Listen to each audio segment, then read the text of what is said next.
Hi friends, welcome to smiley channel. నేను మీ smiley Santoshi. Santoshi అంటే smiley, smiley అంటే సంతోషి. టుడే స్పెషల్ వీడియో, పూజ special video. పిట్లంలో ఉన్న మా అక్కయ్య వాళ్ళ ఫ్రెండు పద్మ స్వప్న, పద్మ ఆంజనేయులు గారు దంపతులు వారింట్లో మహా సంపదలిచ్చు శ్రీ మణిదీపేశ్వరి పూజ ఉద్యాపన కార్యక్రమాన్ని ఎంత అంగరంగ వైభవంగా అమ్మవారిని అలంకరించి ఈ పూజ ఉద్యాపనను ఏ విధంగా చేశారో నేను మీకు ఈ వీడియోలో అప్లోడ్ చేయబోతున్నానండి. ఫ్రెండ్స్, మీరు ఈ వీడియో స్కిప్ చేయకుండా చివరి వరకు చూడండి. అలాగే నా ఛానల్ ఫస్ట్ టైం చూసినట్లయితే సబ్స్క్రైబ్ చేసుకోండి. పక్కనే ఉన్న బెల్ ఐకాన్ ప్రెస్ చేశారనుకోండి, నేను పెట్టే కొత్త వీడియో నోటిఫికేషన్స్ అన్నీ కూడా వస్తూ ఉంటాయండి. ఇప్పుడు నేను మీకు ఈ వీడియోలో క్లియర్గా పూజ యొక్క వివరాలు చెప్తూ ఉంటాను. ఇప్పుడు మీరు చూస్తున్నది స్వప్నక్కయ్య వాళ్ళ ఇల్లండి. స్వప్నక్కయ్య ఈ మణిద్వీపేశ్వరి అమ్మవారి పూజ ఉద్యాపనకు అమ్మవారిని ఎంత అందంగా అలంకరించిందండి. సాక్షాత్ ఆ అమ్మవారే ఇంట్లో తిష్ట వేసుకొని కూర్చున్నట్టుగా అనిపిస్తుంది కదండి. ఇల్లే ఒక దేవాలయం అంటే ఇదేనేమో అండి. ఇలాంటి అందంగా అమ్మవారిని అలంకరించి ఈ పూజా కార్యక్రమాలు ఇంట్లో చేస్తూ ఉంటే మన ఇల్లే ఒక దేవాలయంలా కనిపిస్తుంది కదండి. ఎంత అందంగా అమ్మవారిని అలంకరించి పూజ చేసిందో మీకు ఈ వీడియో చూస్తుంటే తెలుస్తుంది కదండి.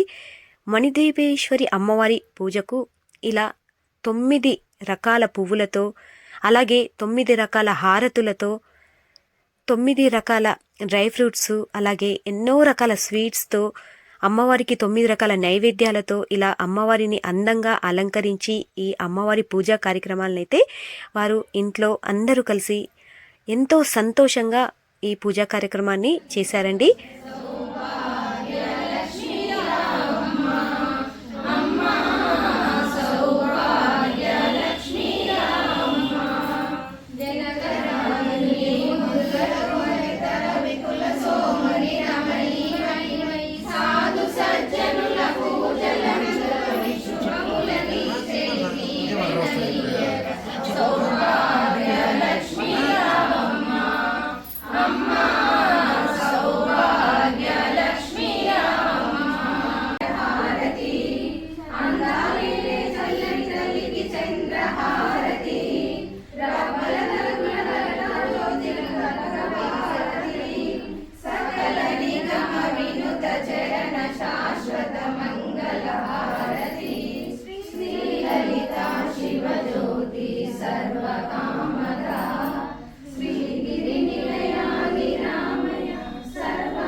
పూజలో భాగంగా అక్కయ్యతో పాటు వచ్చిన ముత్తైదులంతా కలిసి 9 రకాల హారతి ప్లేట్లతో అమ్మవారికి పాటలు పాడుతూ హారతిచ్చారండి. తరువాత 9 సార్లు అమ్మవారి పారాయణాన్ని కూడా చేశారండి.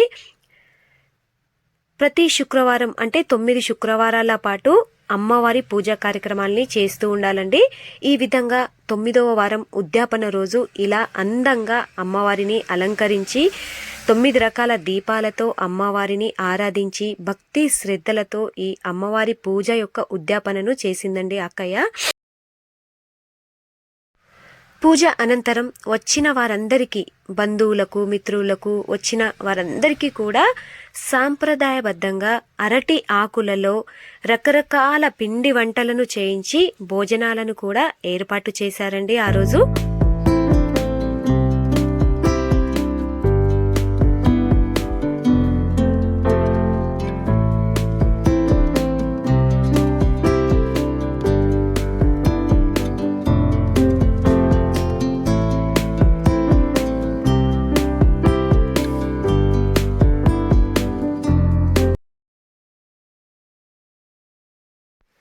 ఈ విధంగా మనం మన సంస్కృతి సాంప్రదాయాలను మర్చిపోకుండా వచ్చే తరానికి ఇలా మనం అన్ని పూజా కార్యక్రమాలు ఏ విధంగా చేసుకోవాలి అని చెప్పి మనం అందరికీ కూడా తెలిసేలా ఈ పూజా కార్యక్రమాల్ని చేస్తూ ఉంటే పిల్లలకి పెద్దవారికి కూడా ఈ విషయాలన్నీ కూడా తెలుస్తాయండి. వచ్చే జనరేషన్లో కూడా ఇలాంటి పూజా కార్యక్రమాలు మేము కూడా చేసుకోవాలన్న ఉత్సాహం అనేది అయితే కలుగుతుందండి. ఫ్రెండ్స్, ఎప్పుడు కూడా నూతన గృహ ప్రవేశం చేసినప్పుడు తప్పకుండా మణిదీపేశ్వరి అమ్మవారి యొక్క పారాయణాన్ని 9 సార్లు చదవడం మాత్రం మర్చిపోకండి. ఇంట్లో అమ్మవారి యొక్క పారాయణం చేస్తే భూత ప్రేత పిశాచాది దుష్ట గ్రహాలన్నీ పారిపోతాయండి. జయం లభిస్తుందండి.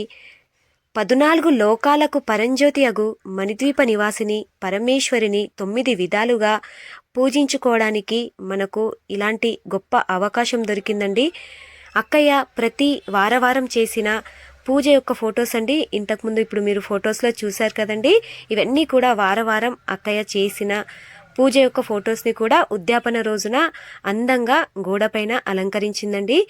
ఓకే ఫ్రెండ్స్, స్వప్నక్కయ్య చేసిన మణిదీపేశ్వరి అమ్మవారి పూజ ఉద్యాపన వీడియో మీకు నచ్చిందని అనుకుంటున్నానండి. నచ్చితే కనుక తప్పకుండా లైక్ చేయండి. అలాగే నా ఛానల్లో ఇలాంటి ఎన్నో రకాల పూజలకు సంబంధించిన వీడియోస్ అప్లోడ్ చేశానండి. సంక్రాంతికి సంబంధించిన నోములు, పుష్య ఆదివారాల వ్రత కథలు, ఇలా ఎన్నో రకాల హారతి పాటలు, ఎన్నో వీడియోస్ని నేను నా ఛానల్లో అప్లోడ్ చేశానండి. మీరు ఫస్ట్ టైం నా ఛానల్ చూసినట్లయితే సబ్స్క్రైబ్ చేసుకోండి. పక్కనే ఉన్న బెల్ ఐకాన్ ప్రెస్ చేస్తే నేను పెట్టే వీడియో నోటిఫికేషన్స్ అన్నీ కూడా మీకు వస్తూ ఉంటాయి. Thank you for watching this video.